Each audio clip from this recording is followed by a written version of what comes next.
করে সবাই চলে এসছে ছট পুজো পালন করতে। সামনেই দেখা যাচ্ছে দারুণভাবে পুজো চলছে।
এটা হচ্ছে দক্ষিণেশ্বরের পঞ্চবটী বন, যেটা সারা বছর বন্ধ থাকে, শুধুমাত্র এই ছটের টাইমটাতে, ছট পূজার টাইমে এটা খোলে।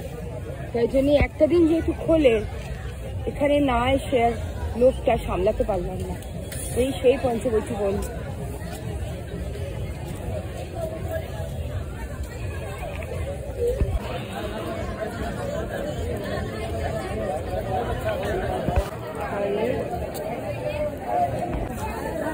What is that?